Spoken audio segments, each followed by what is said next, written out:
rechazada.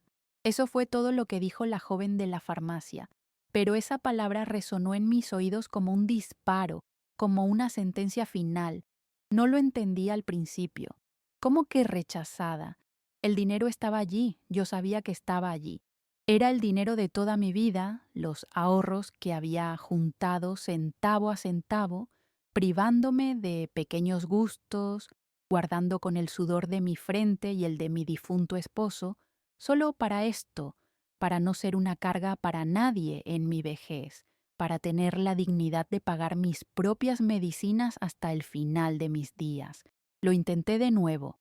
Pásela otra vez, señorita, debe ser un error de la máquina. Ella suspiró con impaciencia, la pasó. Rechazada, señora, no tiene fondos. Mi rostro, mi cuello, todo mi cuerpo empezó a arder.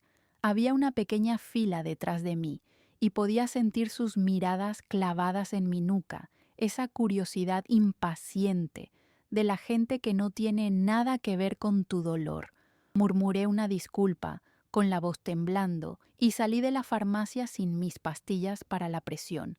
Me senté en una banca de la plaza, el sol pegaba fuerte, pero yo sentía un frío que me calaba hasta los huesos, un invierno repentino en el alma. Saqué el celular, ese aparato del demonio que apenas sé usar, y con los dedos entumecidos por el pánico, llamé al banco. La voz automática, la música de espera, y finalmente una operadora que confirmó la pesadilla con una voz monótona. Señora Elvira, su cuenta fue vaciada esta mañana. Hubo una transferencia por el saldo total. Colgué el teléfono. No necesité escuchar más. El rostro que apareció en mi mente no fue el de un extraño, un ladrón encapuchado. Fue su rostro, el de mi nieto, Mateo. Había sido él. Mi niño, mi nieto favorito, me había robado. Se había llevado todo, absolutamente todo lo que yo tenía.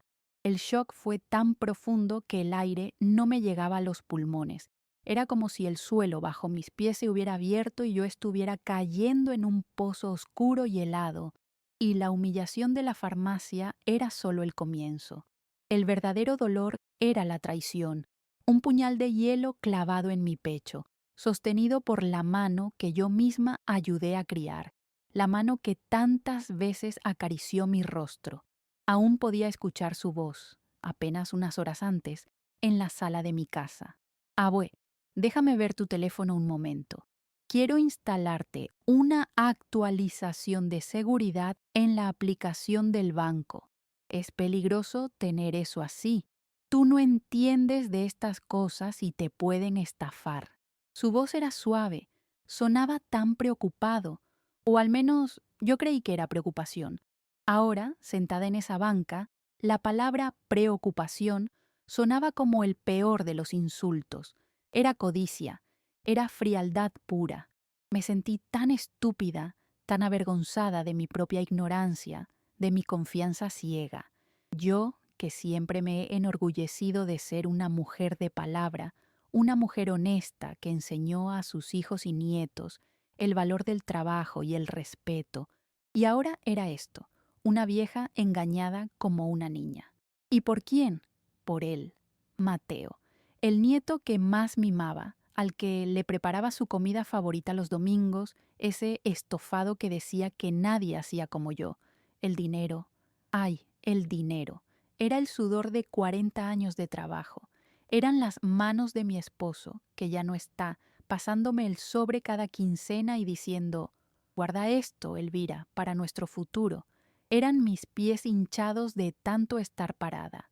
Eran los vestidos que dejé de comprar, los viajes que nunca hice, las pequeñas comodidades que sacrifiqué.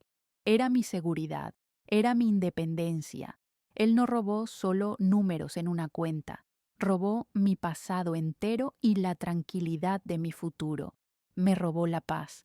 Y mientras estaba allí, sintiendo cómo el mundo se desmoronaba, recordé que quizás ustedes, que están escuchando esto ahora, sienten ese mismo nudo en la garganta. Si mi historia, por más dolorosa que sea, les toca el corazón, les pido que me ayuden a compartirla. dejen su me gusta. Suscríbanse aquí al canal para que más personas puedan oír lo que tengo que decir. Y por favor, comenten aquí abajo si alguna vez se sintieron traicionados de esta forma, si alguien en quien confiaban les falló, solo para saber que no estoy sola en este dolor. Saber que están ahí, escuchándome, me da un poco de la fuerza que necesito para seguir contando lo que pasó después, porque el golpe en la farmacia fue solo el descubrimiento del abismo. La profundidad de la oscuridad apenas comenzaba a conocerla. El camino de regreso a casa fue el más largo y pesado de mi vida. Cada paso era una tortura, como si mis zapatos estuvieran llenos de plomo. No había comprado mis medicinas. La farmacia seguía allí, pero mi dinero no. ¿Cómo iba a pagar la luz a fin de mes? ¿Y la renta? El pánico financiero comenzó a instalarse. Una sensación helada en la boca del estómago que me daba náuseas. Me sentía desnuda, vulnerable, expuesta ante el mundo. A mis 72 años, después de una vida de trabajo incansable, estaba completamente desamparada, reducida a la miseria, y la culpa, me decía una voz horrible dentro de mí, era mía, mía por haber confiado, mía por ser vieja y no entender de tecnología, mía por haber amado demasiado al nieto equivocado. Cuando entré en mi casa, el silencio era ensordecedor. Mi hogar, que siempre había sido mi refugio, mi lugar seguro, ahora parecía un lugar extraño, hostil.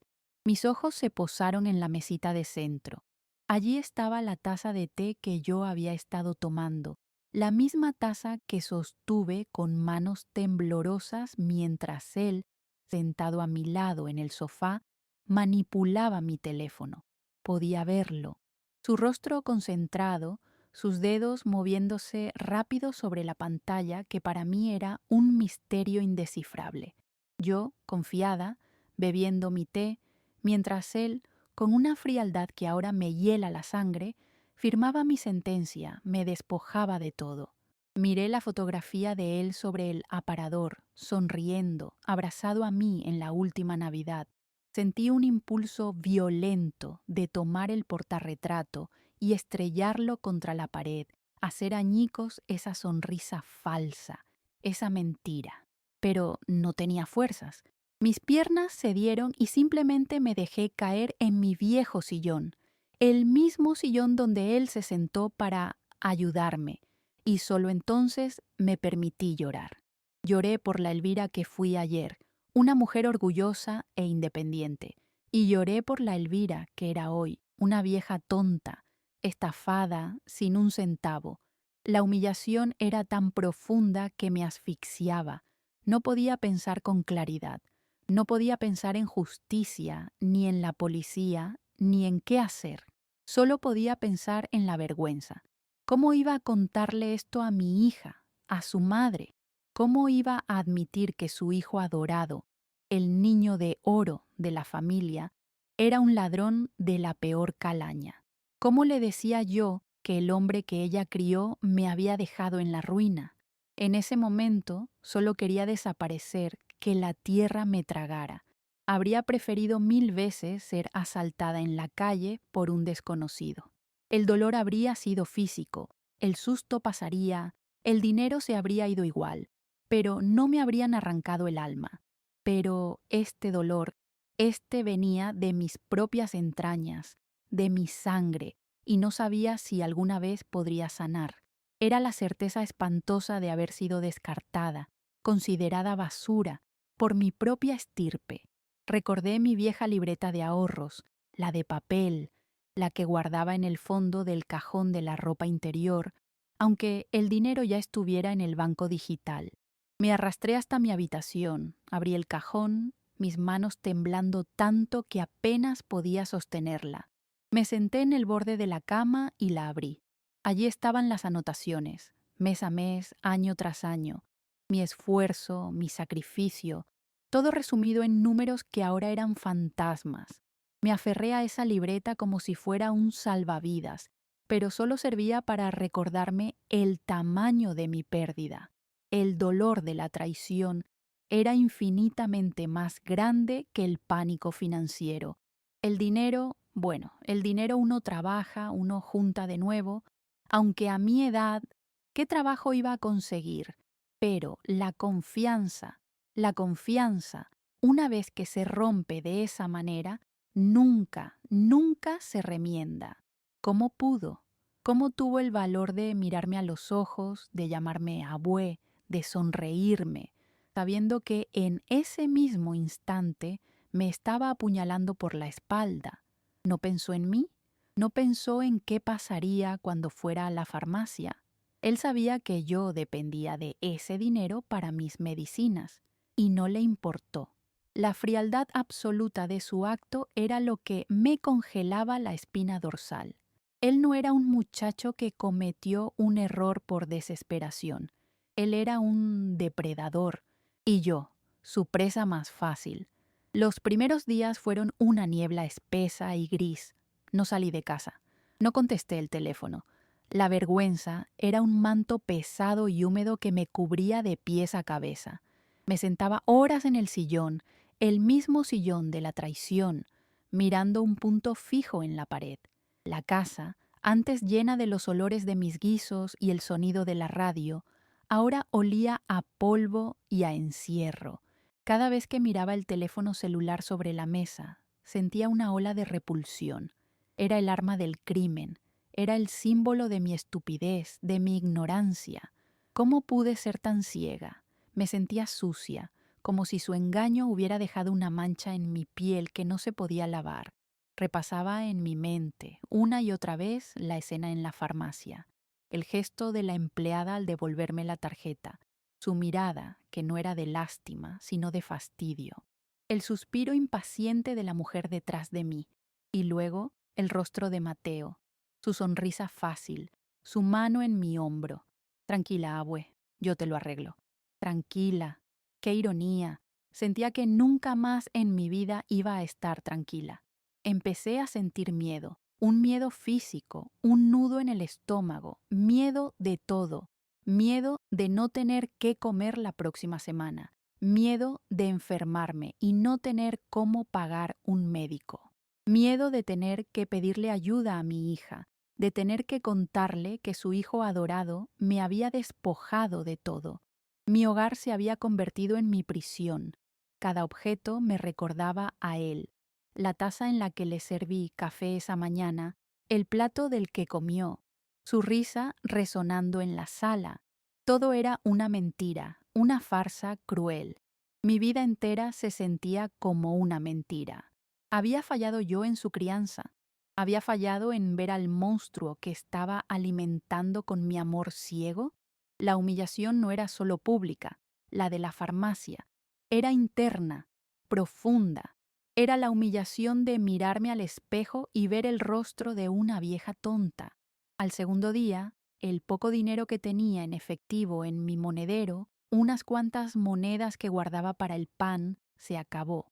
El hambre y la necesidad física comenzaron a abrirse paso a través de la niebla de mi vergüenza. Tenía que comprar leche, pan, algo. Mi despensa estaba casi vacía. La realidad de mi nueva pobreza me golpeó con la fuerza de un ladrillo. Me puse un chal, tomé la bolsa de las compras y caminé las 3 cuadras hasta la tienda de abarrotes del barrio, sintiéndome como una criminal. Rezaba para no encontrarme a ninguna vecina, a nadie conocido. ¿Qué les diría? La señora de la tienda, que me conoce desde hace 20 años, me saludó como siempre. Doña Elvira, qué gusto verla. ¿Lo de siempre? Yo, que solía hacer una compra grande a principios de mes, que pagaba con un billete y le dejaba propina, ahora estaba contando las monedas en mi mano. Pedí solo lo esencial: 1 litro de leche, medio kilo de pan. Conté las monedas una por una sobre el mostrador. La mujer me miró con extrañeza. Pude ver la pregunta en sus ojos. ¿Está todo bien, doña Elvira? Yo solo asentí, incapaz de mirarla a la cara. No pude hablar. Sentí mi rostro arder de nuevo. Sí, gracias, Martita, es todo. Pagué el monto exacto y salí de allí casi corriendo. El simple acto de comprar comida se había convertido en una tortura, en una nueva humillación. Caminé de regreso a casa con esa bolsa miserable en la mano, sintiendo el peso de las miradas imaginarias de todo el barrio sobre mí. Esta no era una pesadilla, esta era mi nueva vida, una vida de miseria, de tener que elegir entre comprar mis medicinas o comprar comida. Y todo porque mi nieto, mi sangre, había decidido que su estilo de vida, sus deudas o su simple avaricia valían más que mi dignidad, más que mi supervivencia. Esa noche el teléfono sonó. Era mi hija, la madre de Mateo. Mi corazón dio un vuelco. Dejé que sonara varias veces.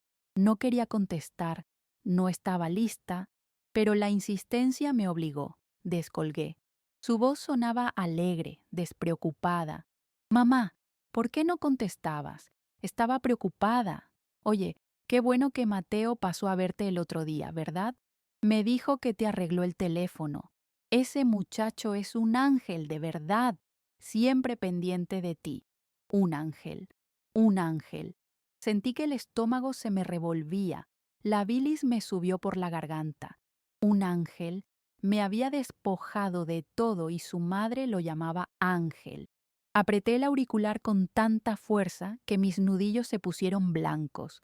El silencio al otro lado de la línea se hizo largo. Mamá, ¿sigues ahí? ¿Estás bien? No pude más.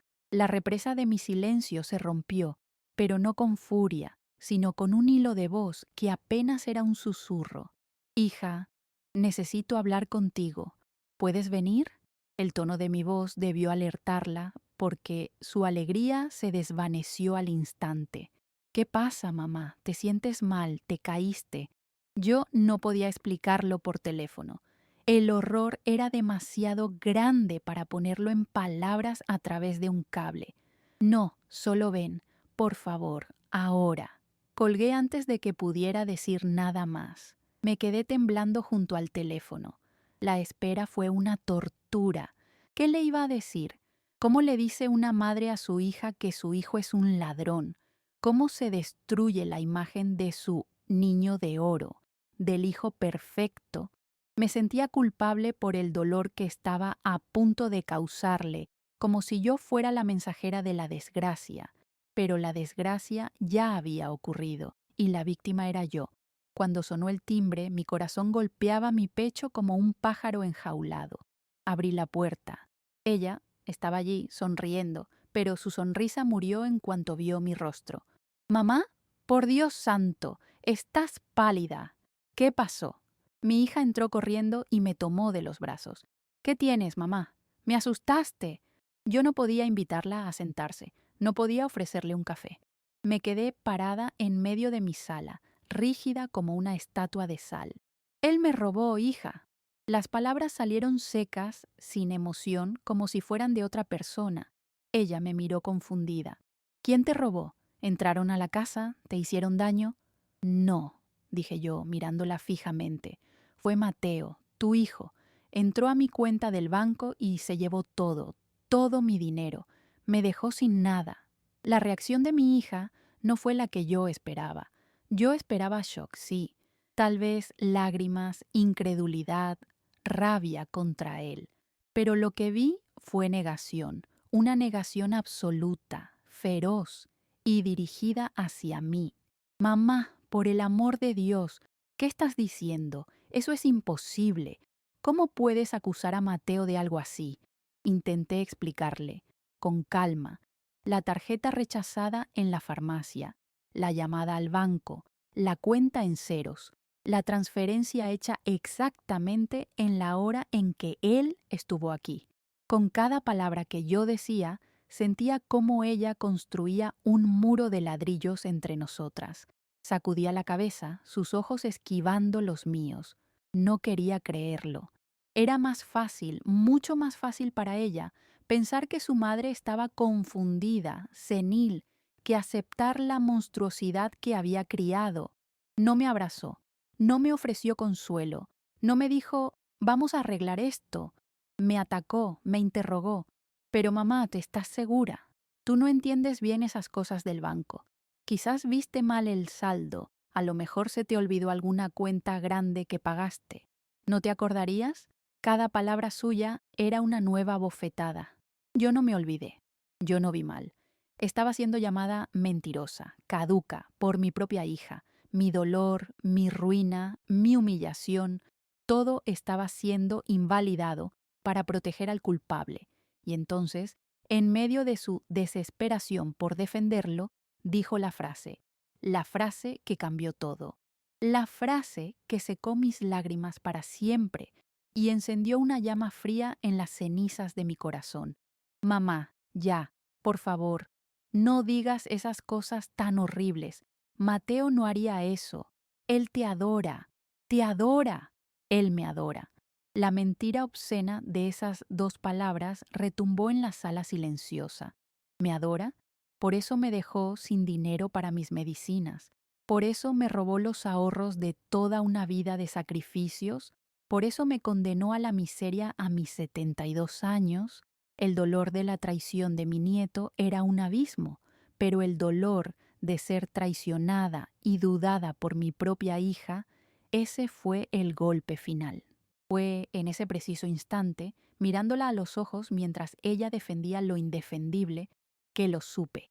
Estaba sola, completamente sola. Mi hija no era mi aliada, era la aliada de él. Yo miré a la mujer que crié, a la niña que amamanté, y vi a una extraña que prefería aferrarse a una mentira cómoda antes que enfrentar la dolorosa verdad. La confianza que yo tenía en ella, el lazo que nos unía, se quebró en ese segundo y supe que yo no podía contar con ella. No para esto. Dejé de discutir. ¿Qué sentido tenía? Mi palabra no valía nada contra la imagen perfecta de su hijo. Ella necesitaba creer que él era bueno y para eso necesitaba que yo estuviera equivocada. Así que me rendí, pero solo en apariencia.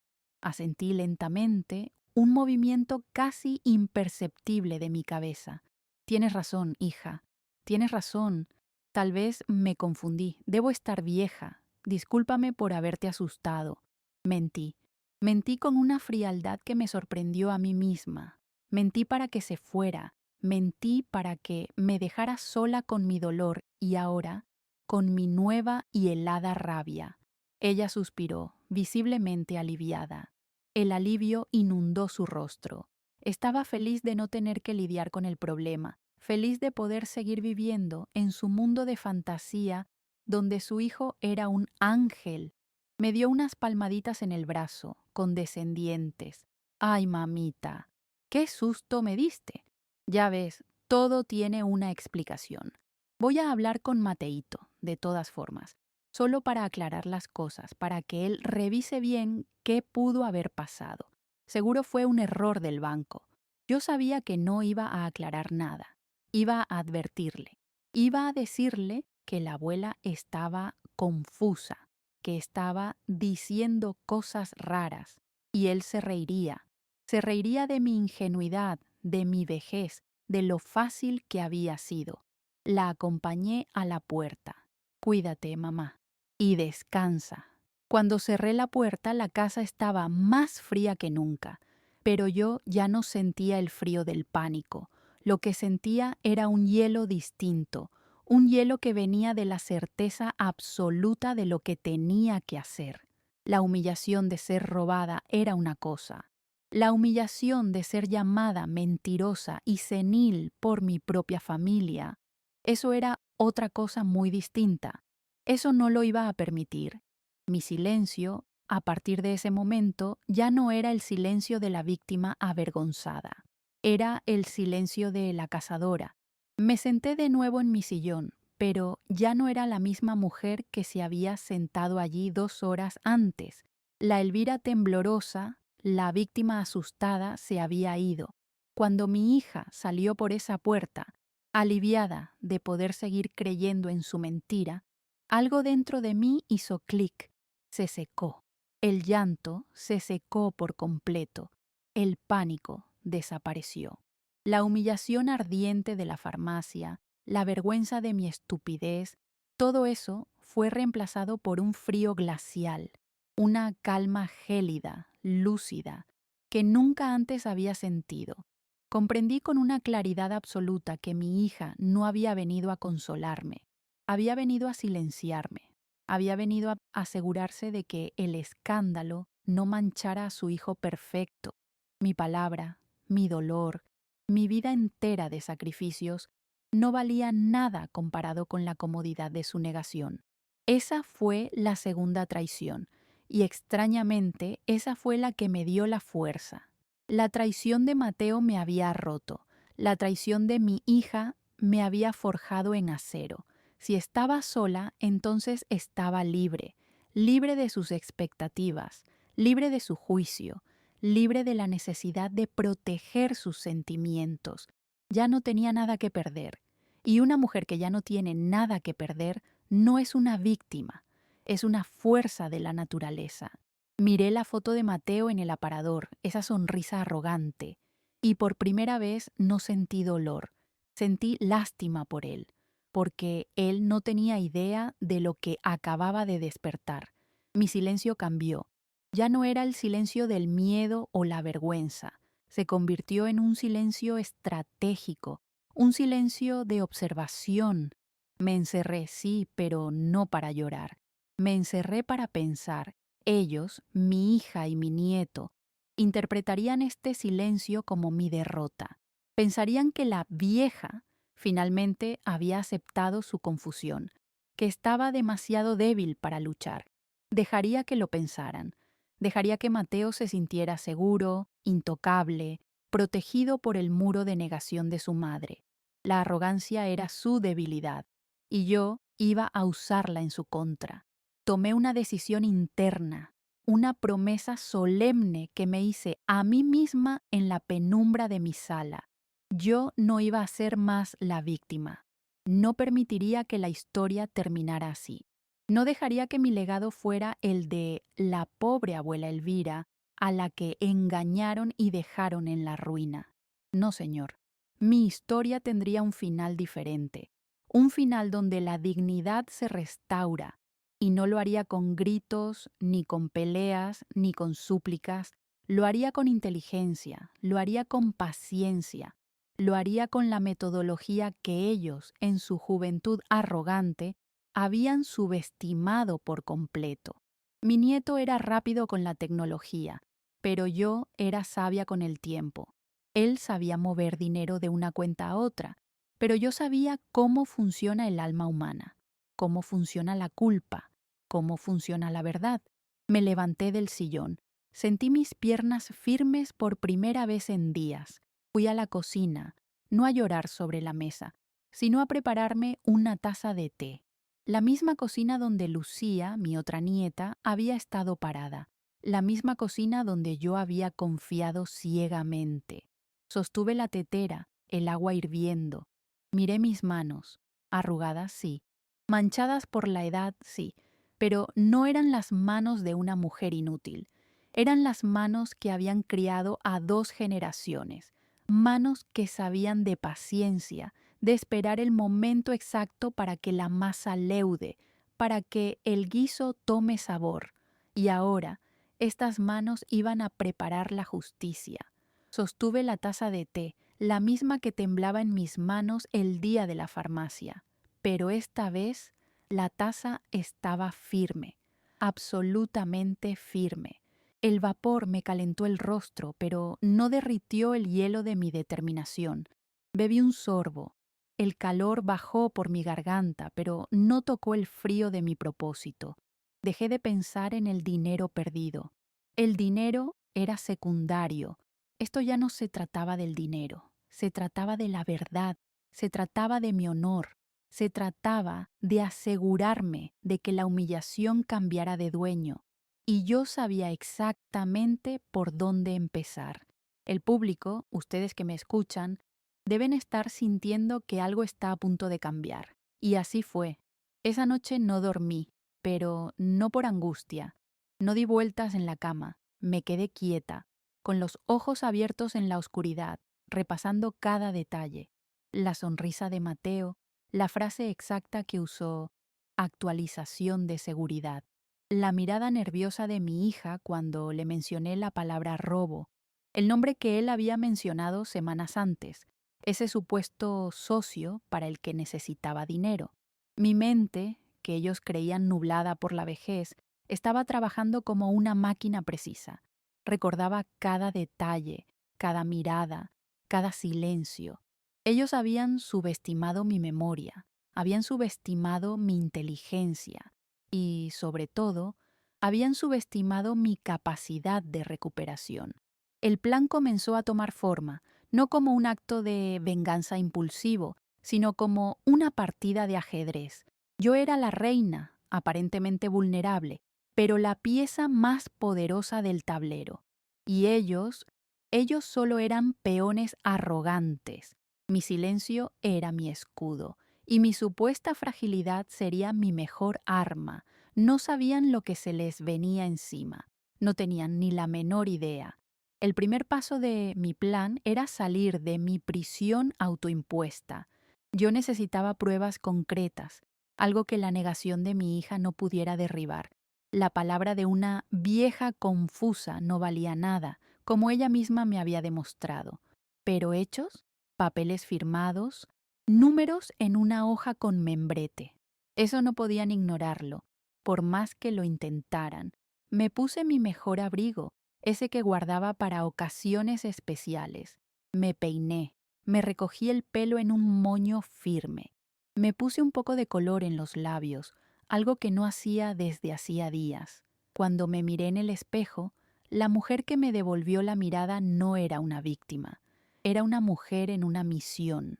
Me sentía pequeña, sí.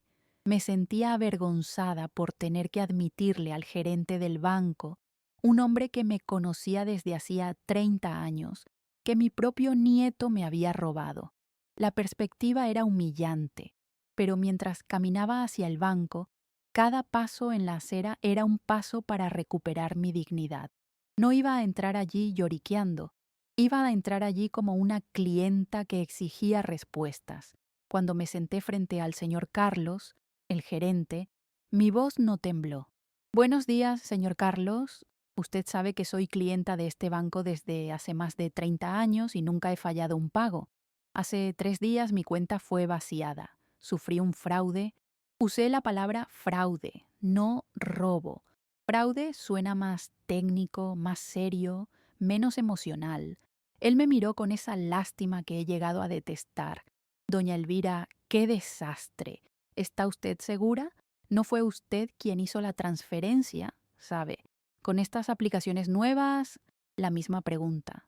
La misma duda condescendiente. Mi paciencia, que era larga, se volvió corta. Señor Carlos, tengo 72 años. Apenas sé hacer una llamada con mi teléfono móvil. ¿Usted realmente cree que sé cómo hacer una transferencia electrónica del saldo total de mi cuenta a un número que nunca he visto en mi vida? Mi firmeza lo sorprendió.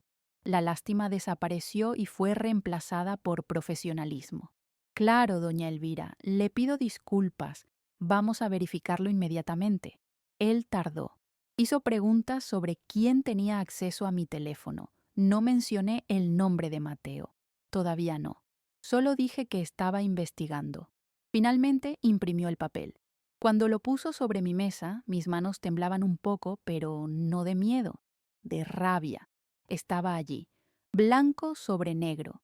La fecha, la hora exacta, minutos después de que Mateo saliera de mi casa. El valor total, hasta el último centavo. Y lo más importante, el número de la cuenta de destino. Una cuenta en un banco digital, uno de esos nombres modernos. El nombre del titular estaba protegido, pero el número de cuenta era todo lo que necesitaba. Quiero una copia de esto, oficial, sellada por el banco. Él obedeció sin cuestionar. Salí del banco con ese papel en mi bolso. Era mi primera arma. La prueba física e irrefutable de que no estaba loca, de que no había imaginado nada. Mi dignidad comenzó a regresar, paso a paso, allí mismo, en la acera del banco, bajo el sol fuerte. O segundo passo era desmontar a teia de mentiras dele.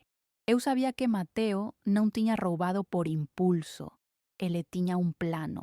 Ele tinha uma história de cobertura. Lembrei-me vagamente dele ter mencionado ao telefone, semanas antes, quando veio pedir dinheiro emprestado. Dinheiro que eu não lhe dei. Algo sobre uma grande oportunidade de negócio.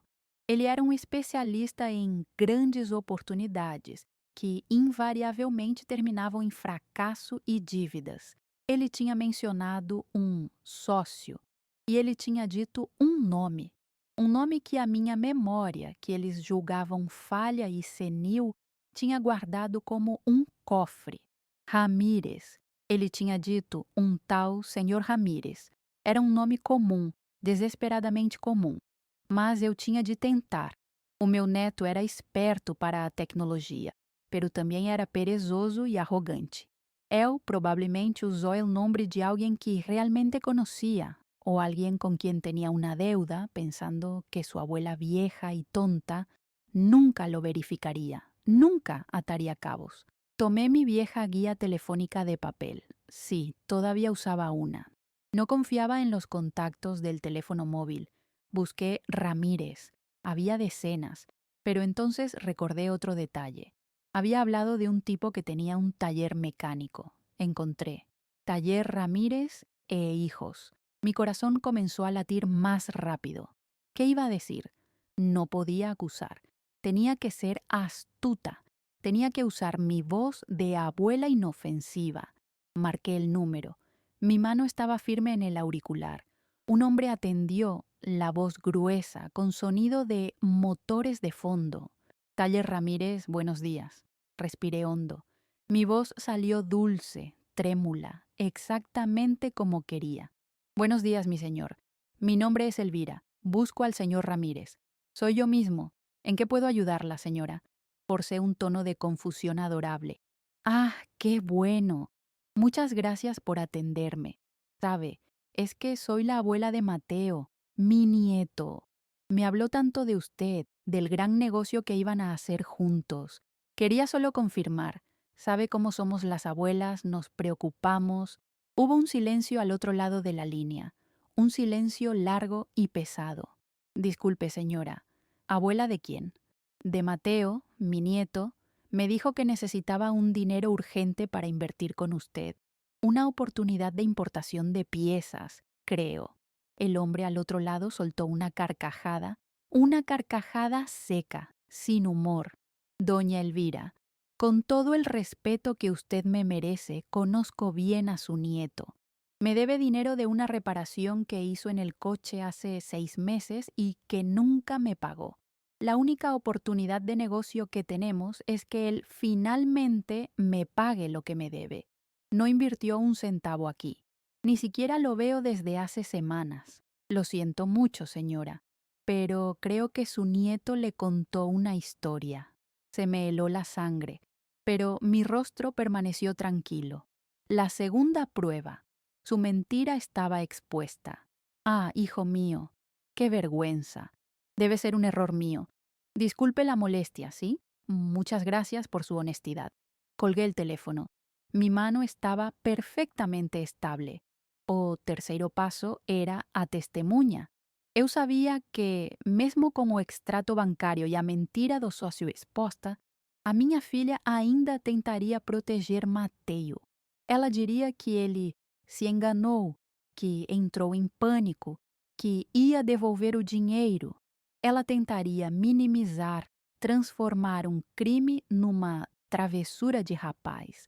Eu precisava de algo que provasse a intenção dele, a manipulação. E eu lembrava-me. Quando Mateu me pediu o telemóvel, naquela tarde fatídica, nós não estávamos sozinhos na sala. A minha outra neta, Lucia, estava na cozinha, que é aberta para a sala. Lucia, a prima de Mateu, uma jovem de 17 anos, calada, inteligente, que sempre viveu à sombra do carisma barulhento e da arrogância do primo. Mateu mal lhe dirigia a palavra, a menos que fosse para lhe dar ordens ou zombar dela, mas ela estava lá. Ela estava preparando uma merienda antes de ir ao colégio e recuerdo perfectamente cómo nos miraba, por encima del mostrador. Ella oyó la conversación, oyó a Mateo decir que era solo para ver la cuenta, que era una actualización de seguridad. Oyó mi vacilación, lo vio tomar mi teléfono móvil con esa sonrisa falsa. Necesitaba hablar con ella. Y necesitaba hacerlo lejos de su madre y, principalmente, lejos de la influencia de la madre de Mateo. Yo sabía que Lucía le tenía miedo a su primo. Él probablemente la había intimidado toda la vida. No podía exigir su ayuda. Tenía que pedírsela. Tenía que darle el valor para decir la verdad. Fui a su casa al día siguiente, a una hora en que sabía que estaría sola, estudiando para los exámenes. Su madre, mi otra hija, estaba trabajando. Llamé a la puerta. Lucía abrió y sus ojos se agrandaron de sorpresa al verme. Abue, ¿pasó algo? ¿Está usted bien? Tenía los ojos buenos de mi difunto marido, ojos que no sabían mentir. Estoy bien, querida. Solo vine a verte. Te extrañaba. ¿Puedo entrar? Me senté con ella en la mesa de la cocina, el mismo lugar donde solía hacer sus tareas. Me dolía el corazón por tener que involucrarla en esto, pero era necesario. No me anduve con rodeos. Tomé su mano, una mano joven y cálida, tan diferente de las mías, frías. Lucía, sé que no te gustan los líos, y sé, siempre lo supe, que le tienes miedo a tu primo. Sus ojos se llenaron de lágrimas inmediatamente. Sabía exactamente por qué estaba yo allí. Abue, yo... empezó a tartamudear. Él es malo, abue. Siempre lo fue. Intenté decírselo a mi madre, pero no me oye. Nadie me oye. La abracé. El abrazo de una niña asustada. Lo sé, mi querida. Lo sé. Fui ciega, más ciega que todos. Pero ahora abrí los ojos y necesito tu ayuda. Necesito que me digas honestamente qué oíste aquel día en mi casa. Nadie te va a lastimar. Estoy aquí y te prometo que él no te va a hacer daño. Respiró hondo, se secó las lágrimas y contó. Oí todo, abue. Él pidió el teléfono móvil para instalar una seguridad. Usted dudó, dijo que no era necesario, y él se rió. Dijo, deja eso, abue. Usted ni sabe lo que es un virus. Dámelo. Y después lo vi hurgando en la aplicación del banco. Me pareció extraño, pero tuve miedo de decir algo. Mi nieta, mi testigo, la pieza final de mi plan. Ahora lo tenía todo. Tenía la prueba de la transacción bancaria, el papel con membrete del banco. Tenía la prueba de la mentira del socio, la palabra del señor Ramírez. Y tenía la testigo ocular que confirmaba su manipulación deliberada para conseguir mi teléfono móvil. Mi plan estaba casi completo, pero faltaba la parte más dolorosa, la más difícil. Podía ir con mi hija, la madre de Mateo, y restregarle las pruebas en la cara. Pero ¿qué pasaría? Ella lloraría, me imploraría, intentaría tapar el caso. Me pediría, por el amor de Dios, mamá, que no expusiera a la familia, que no arruinara la vida del muchacho. Intentaría transformarme a mí, la víctima, en la villana que quería destruir a su hijo, y yo no iba a permitir eso. Esto no era un asunto de familia para resolver en privado con paños calientes, esto era un crimen. Mi decisión fue tomada con un peso en el corazón que ninguna madre o abuela debería tener que sentir. Me puse el abrigo de nuevo y no fui a casa de mi hija. Fui a la comisaría de policía. Caminé despacio, cada paso una batalla contra mi propia sangre. Sentarme frente a un policía y decir las palabras "mi nieto me robó" fue la cosa más difícil que he hecho en mi vida. Mi voz falló por un segundo, pero lo dije. Y mostré mis pruebas, el extracto, el nombre del señor Ramírez, la historia de mi nieta Lucía, que estaba dispuesta a testificar. El policía me escuchó con un respeto que mi propia hija no me dio. No dudó de mí. Lo anotó todo. Esto es fraude calificado, doña Elvira. y abuso de confianza de un vulnerable. Es un crimen serio. Salí de allí con una copia de la denuncia. Ese papel oficial quemaba en mi bolso, pero también me daba una fuerza sombría. Salí de la comisaría con la denuncia en mi bolso, junto al extracto bancario timbrado por el banco. Esos papeles pesaban, pero era un peso bueno, un peso sólido. Era el peso de la verdad documentada. No me sentía feliz, no. La victoria sobre la propia sangre nunca puede ser dulce, siempre deja un sabor a ceniza en la boca. Pero sentía una especie de poder sombrío, una calma triste pero absolutamente necesaria. Yo no iba a usar esa denuncia todavía. La justicia de los hombres, la de los uniformes y los tribunales podía esperar un día más. Yo necesitaba, primero la justicia moral. Quería que Mateo fuera expuesto, no por un policía que lo sacara de su casa esposado frente a los vecinos, sino por mí. Quería que mi hija, la que dudó de mi palabra, la que prefirió llamarme confundida antes que aceptar la naturaleza de su hijo, escuchara la verdad de mi boca, amparada por pruebas físicas que no pudiera refutar ni minimizar. Quería ver cómo la arrogancia de ese muchacho, esa sonrisa burlona que usaba para manipularme, se rompía en 1000 pedazos frente a todos. Yo no quería venganza. La venganza ensucia el alma. Yo quería que la humillación cambiara de dueño. La humillación me había estado visitando a mí en la farmacia, en la tienda, en mi propia casa. Ya era hora de que se mudara a la dirección correcta. Llegué a casa y en lugar de sentarme a temblar o a llorar, hice lo que siempre hacía los viernes por la tarde.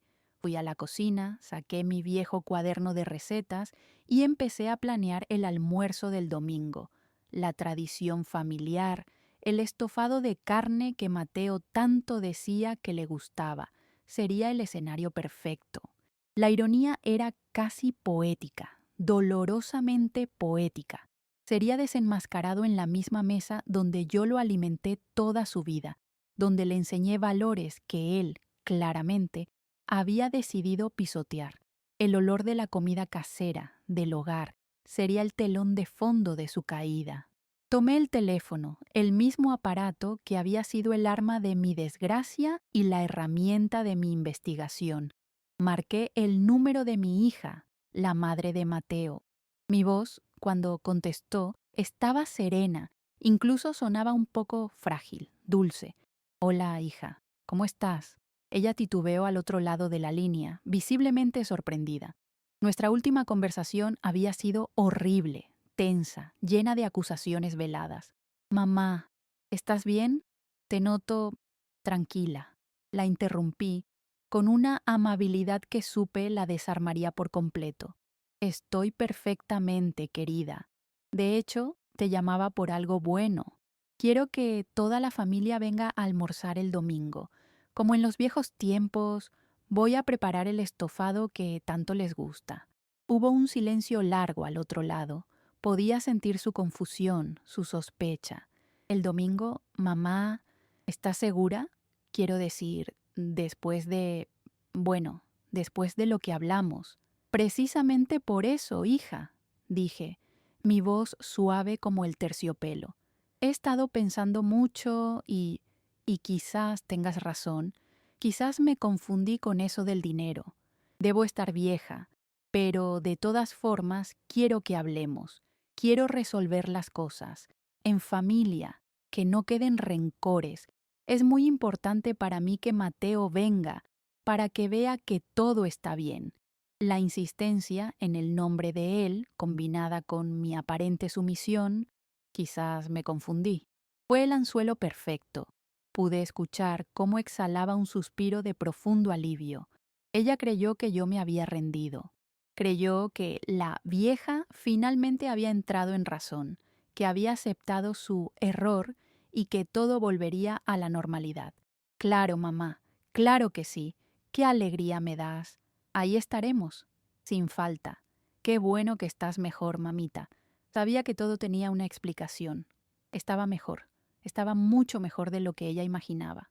Colgué el teléfono. La invitación estaba hecha. La trampa, si es que se puede llamar así a la verdad, estaba puesta. No me sentía mal por ello. No era una trampa, era un escenario. Yo solo estaba poniendo la mesa para que la verdad por fin se sirviera. La mañana del domingo llegó. El sol entraba por la ventana de la cocina, exactamente igual que todos los domingos de mi vida. El olor del estofado, cocinándose a fuego lento, llenaba cada rincón de la casa. El mismo olor de siempre, el olor a hogar, a familia, a tradición, pero nada era igual. Yo estaba en calma, una calma absoluta, casi antinatural, como el silencio que precede a una tormenta eléctrica. Preparé la mesa con mi mejor mantel, el de los domingos, el que había bordado mi propia madre. Coloqué los platos, uno para cada uno para mi hija que dudó de mí, uno para mi otra hija y mi nieta Lucía, que vendría como mi testigo silenciosa, con el miedo en los ojos, pero la verdad en el corazón. Y uno para él, Mateo, el ladrón. Me serví una taza de té, la misma taza que había sostenido con manos temblorosas el día de la farmacia, la misma que había sostenido con firmeza el día que decidí luchar en el banco. Hoy mi mano no temblaba en absoluto. La taza estaba perfectamente inmóvil. Coloqué mi bolso en una silla a mi lado, en la cabecera de la mesa, al alcance de mi mano. Dentro, como un peso muerto, como piedras en el fondo de un río, estaban los papeles, el extracto bancario oficial y la copia de la denuncia policial. No estaba nerviosa, no estaba asustada, estaba lista. La Elvira que tenía miedo, la Elvira que sentía vergüenza, había muerto hacía días. La mujer que esperaba a su familia era una matriarca que iba a reclamar su lugar, su respeto. El sonido del timbre resonó en la casa silenciosa. Habían llegado. Respiré hondo, una sola vez. Me alicé el delantal y fui a abrir la puerta con la sonrisa más tranquila y serena que pude encontrar. Entraron, uno por uno. Mi hija, la madre de Mateo, venía al frente con una sonrisa tensa, forzada, que no le llegaba a los ojos. Mamá, pero qué maravilla. Huele delicioso. Ya decía yo que todo estaba bien. Qué susto me diste la otra vez. Hablaba demasiado alto, demasiado rápido, tratando de llenar el aire con una normalidad que no existía, tratando de convencerse a sí misma de que su mundo seguía intacto. Detrás de ella venía él, Mateo, mi nieto, el ladrón. Él no me miraba. Mantuvo los ojos fijos en el suelo, luego en un cuadro de la pared, en cualquier lugar menos en mi rostro. Tenía ese aire de arrogancia que siempre lo caracterizaba, pero hoy estaba teñido de una incomodidad palpable, como un traje que le quedaba pequeño. Se sentía acorralado, pero aún no sabía por qué. Y al final entraron mi otra hija y Lucía. Mi nieta Lucía me miró de inmediato, sus ojos grandes y asustados, buscando mi aprobación, mi fuerza. Le di un levísimo asentimiento, un gesto que solo ella entendió, un pacto silencioso. Estás a salvo, la verdad está a salvo. Los invité a sentarse. Sírvanse, por favor. He cocinado todo el día. Puse la fuente humeante del estofado en el centro. Serví yo misma el plato de Mateo. Le puse la mejor presa. Quería que comiera. Quería que probara la comida que yo, la vieja tonta y confundida, había preparado con estas manos.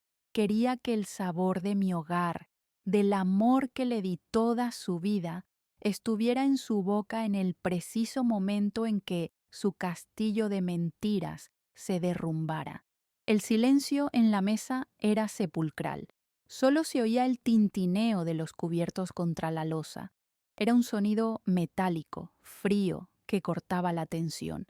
Mi hija, la madre de Mateo, intentaba hablar del clima, del trabajo, banalidades que morían en el aire. Mateo no comía, solo revolvía la comida en el plato con el tenedor, la cabeza gacha. La arrogancia se le estaba desvaneciendo, dando paso al pálido rostro del culpable.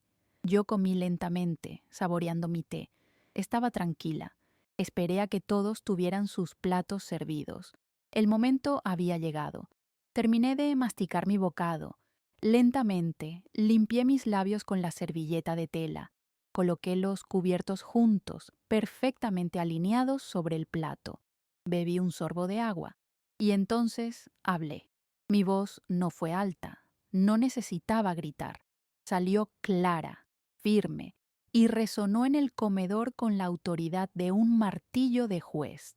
Los llamé a todos aquí porque, como le dije a mi hija, quería arreglar las cosas y porque creo en la familia.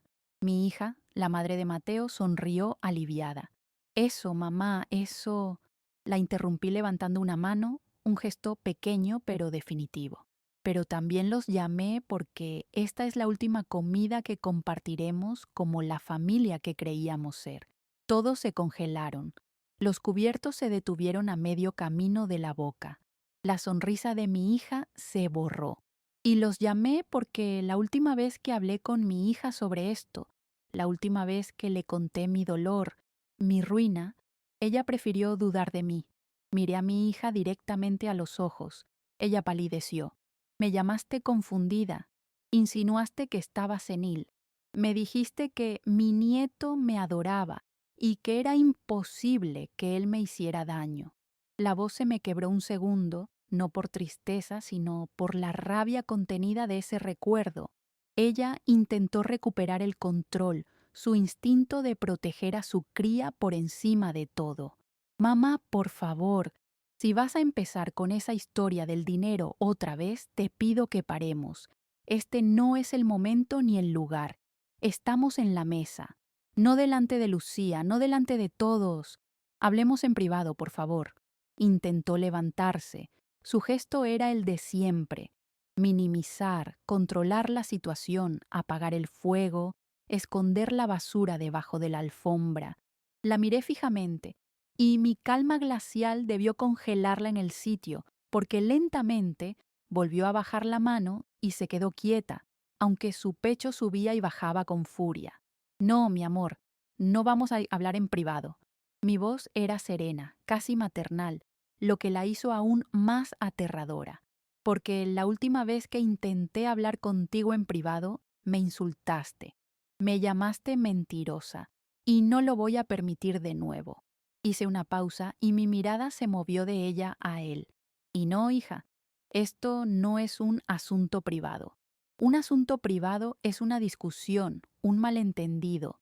Lo que tu hijo hizo, y enfaticé la palabra hizo, no es un asunto privado, es un delito. La palabra delito cayó sobre la mesa con el peso de una lápida. Mateo dio un respingo, como si lo hubiera tocado con un hierro al rojo vivo.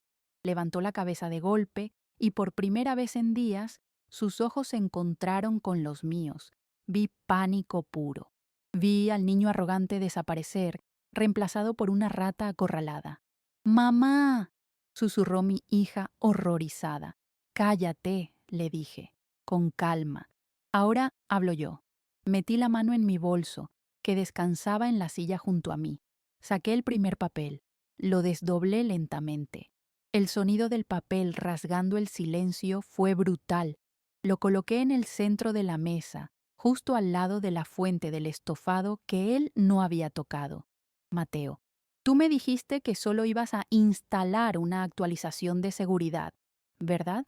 Él no podía hablar, solo tragaba saliva. Este es el extracto oficial de mi cuenta bancaria, timbrado por el gerente. Muestra una transferencia electrónica por el total de mis ahorros de toda una vida, hasta el último centavo, hecha el martes a las 11:15 de la mañana, exactamente 10 minutos después de que saliste por mi puerta. ¿Reconoces esta transacción, Mateo? ¿O quizás el banco también está confundido como tu abuela? Él negaba con la cabeza, pero sin convicción. Mantenía los ojos fijos en el papel, incapaz de levantar la mirada. Pero su madre, su feroz defensora, aunque visiblemente sacudida, aún tenía lucha en ella. Eso no prueba nada. Un papel. Pudo ser un error del sistema o quizás él te lo iba a devolver. No lo hizo con mala intención, ¿verdad, hijo? Di algo. Era una emergencia. La desesperación en su voz era patética. Intentaba darle una salida, una excusa, y él la tomó. Sí, abue, yo, balbuceó, mirándome por fin, tratando de usar ese encanto falso que siempre le funcionaba. Yo necesitaba el dinero. Era una emergencia, una oportunidad de negocio. Te lo iba a devolver, te lo juro. Ah, el negocio. La mentira que él había preparado. Sonreí. Fue una sonrisa triste, fría, sin alegría. Un negocio, dices. Qué bien que lo mencionas, querido. Metí la mano en el bolso por segunda vez. Saqué un pequeño bloc de notas donde yo había apuntado el número. Me costó trabajo porque mi memoria falla mucho, ¿recuerdas? Pero recordé el nombre de tu socio, ese tal señor Ramírez, el de la mecánica. La cara de Mateo pasó de pálida a un blanco cenizo.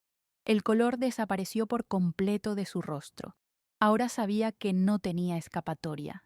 Me tomé la libertad de llamar al señor Ramírez. Fue muy amable, muy honesto. ¿Y sabes qué me dijo Mateo? Me dijo que no solo no tiene ningún negocio contigo, sino que la única relación que tienen es que tú le debes el dinero de la reparación de tu auto desde hace 6 meses. Me dijo, y cito sus palabras, que ese muchacho es un charlatán y un deudor. La madre de Mateo se giró para mirarlo, sus ojos desorbitados por el horror. La duda, por primera vez, estaba rompiendo el muro de su negación. Mateo, ¿de qué está hablando tu abuela? ¿Es eso cierto? ¿Le mentiste? Él no tenía respuesta. Solo miraba la mesa derrotado, los hombros hundidos. Su mentira se había disuelto, pero su madre, aunque herida, intentó un último y desesperado ataque. Lo presionaste, seguro lo llamaste y lo amenazaste. Y Lucía, gritó, de repente dándose cuenta de la presencia de mi otra nieta. No metas a Lucía en esto. Pero ya era tarde. Yo giré mi rostro lentamente hacia mi otra nieta. Lucía, mi amor. Ella estaba temblando. Las lágrimas corrían silenciosamente por sus mejillas. Estaba aterrorizada, pero se mantuvo sentada. Mi vida, no tienes que tener miedo. Nunca más. Tu tía dice que yo estoy confundida. Dice que tu primo no hizo nada malo. Yo solo quiero que digas la verdad. Delante de todos. La madre de Mateo la fulminó con la mirada. Lucía, no te atrevas. Cállate, le gritó mi otra hija, la madre de Lucía por primera vez en su vida. Deja que hable. Mantuve mis ojos fijos en Lucía, dándole toda mi fuerza. Cariño, por favor, dile a tu tía y a tu primo lo que escuchaste. ¿Qué fue lo que me dijo Mateo exactamente esa tarde, cuando tomó mi teléfono? Lucía respiró hondo, un suspiro tembloroso que rompió el silencio, y habló. Su voz era pequeña, pero clara como el cristal. Yo oí todo. Estaba en la cocina. El primo Mateo le pidió el teléfono a mi abue. Le dijo que era solo para instalar una actualización de seguridad. Le dijo que ella no entendía nada de virus y que por eso la podían estafar. Hizo una pausa, y sus lágrimas se convirtieron en rabia. Mi abue le dijo que no era necesario, y él se rió. Se rió de ella, le dijo, «Ay, abue, no seas anticuada, dámelo». Y se lo quitó de la mano. Lo vi meterse en la aplicación del banco. No fue un accidente. El testimonio de Lucía fue el golpe final. El aire abandonó los pulmones de mi hija, la madre de Mateo. Se quedó sin palabras, su rostro una máscara de horror puro. Miraba a su hijo, pero era como si lo viera por primera vez. No a su ángel, no a su niño de oro. Veía a un ladrón frío, calculador y cruel, que se había reído de su propia abuela mientras la despojaba. Mateo se cubrió la cara con las manos. Empezó a llorar, pero no eran lágrimas de arrepentimiento, eran lágrimas de rabia, de haber sido atrapado, eran sollozos de autocompasión. Así que, dije yo, mi voz suave de nuevo, casi un murmullo, pero todos me oían perfectamente. Tenemos la prueba de la transacción bancaria, tenemos la prueba de la mentira del supuesto socio y tenemos el testimonio de la manipulación deliberada para conseguir mi teléfono. Hice una pausa larga, dejando que el peso de la verdad se asentara sobre ellos. Yo no quería hacer esto. Recé para no tener que hacerlo. De verdad lo hice. Metí la mano en mi bolso por última vez. Saqué el último papel doblado. Lo coloqué suavemente sobre la mesa, encima del extracto bancario. Pero cuando mi propia hija, mi sangre, prefirió creer que yo estaba caduca a aceptar que su hijo era un ladrón, supe que estaba sola. Supe que mi familia no me iba a hacer justicia, así que tuve que buscarla yo misma. Mi hija me miró con los ojos llenos de pánico. «Mamá, ¿qué es eso?» «Esto», dije, y desdoblé el papel. Era la copia de la denuncia policial. Es una denuncia formal que presenté ayer en la comisaría por fraude agravado y abuso de confianza a un adulto vulnerable. Fue entonces cuando mi hija colapsó. Soltó un gemido animal, un sonido horrible que me partió el alma, y se derrumbó sobre la mesa, sollozando sin control. Mateo levantó la cabeza, su rostro rojo y deformado por el llanto y la furia. Estaba expuesto. La humillación, la vergüenza, el oprobio, ya no eran míos, se los había devuelto, le pertenecían a él. Y esa, en ese momento, fue mi justicia. El silencio que siguió a ese grito fue lo más pesado que he vivido jamás. Nadie se movió. La comida se enfriaba en los platos. El estofado, que había olido tan bien, ahora parecía gris. Mi hija seguía llorando sobre la mesa, un llanto roto, el llanto de una madre que acaba de ver morir la imagen de su hijo. Mateo no decía nada. Estaba paralizado. Su rostro era una mezcla de odio y pánico. Ya no era el nieto carismático, el favorito. Era solo un delincuente juvenil atrapado. Mi otra hija y Lucía estaban calladas, pero sus ojos estaban fijos en mí, no con lástima, sino con un respeto que yo no había visto en mucho tiempo. Yo recogí mis papeles, el extracto, mis notas, la denuncia, los doblé con cuidado y los volví a guardar en mi bolso. No dije nada más, no había nada más que decir. La verdad había sido servida, más amarga que cualquier plato. Me levanté de la mesa, tomé mi plato y lo llevé a la cocina. El almuerzo de domingo había terminado. Uno por uno se fueron. Mi hija tuvo que levantar a Mateo de la silla, como si fuera un inválido. Él no me miró. Ella tampoco.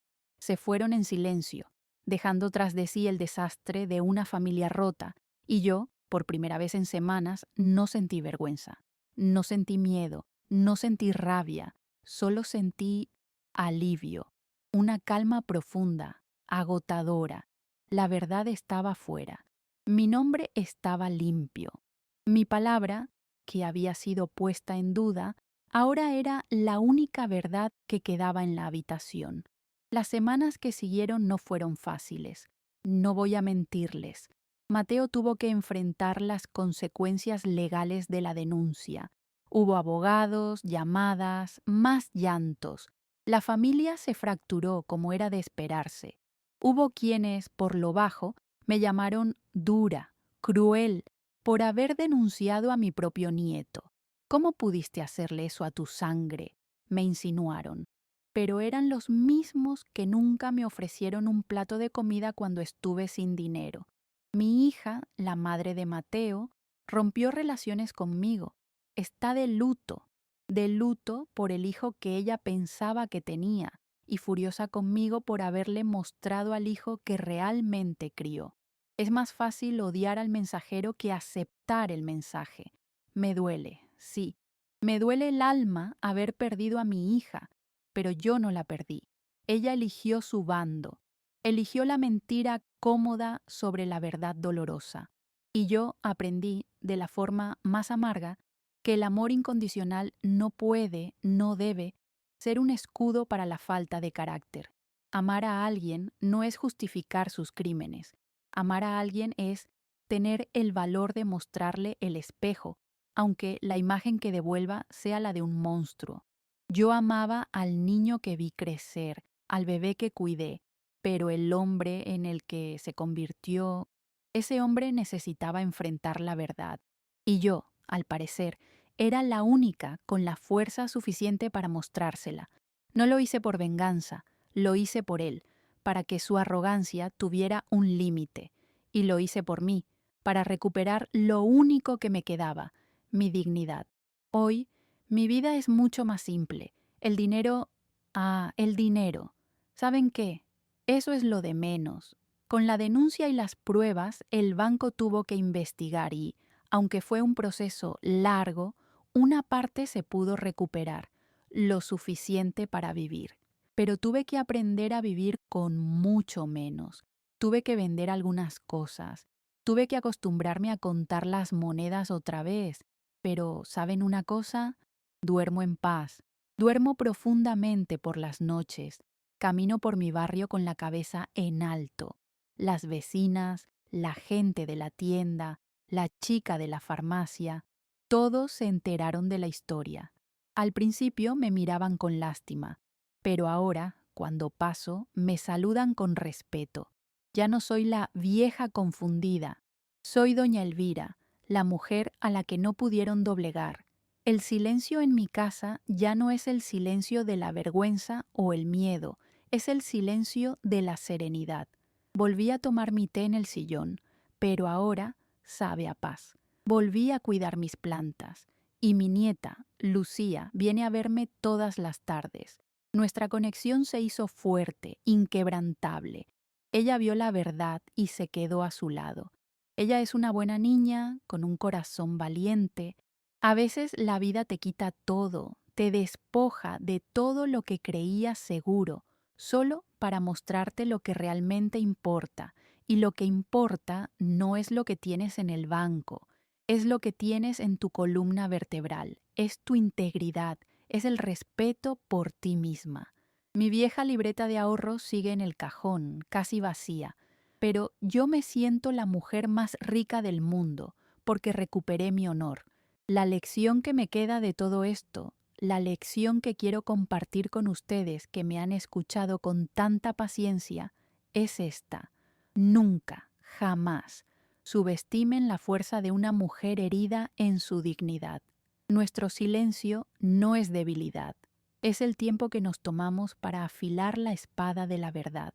Podemos parecer frágiles, podemos no entender de tecnología, pueden llamarnos viejas, confundidas, anticuadas, pero dentro de nosotras, de cada una de nosotras, hay una fortaleza que ni el tiempo, ni la traición, ni la humillación pueden derrumbar.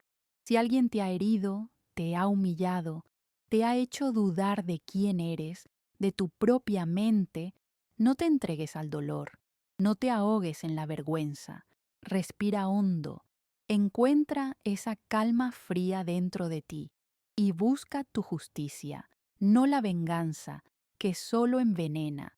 Busca la justicia, porque la verdad, aunque tarde, siempre, siempre encuentra el camino, y no hay paz más grande, no hay riqueza mayor, que poner la cabeza en la almohada por la noche y saber que, a pesar de todo el dolor, a pesar de todas las pérdidas, sigues siendo fiel a quien realmente eres.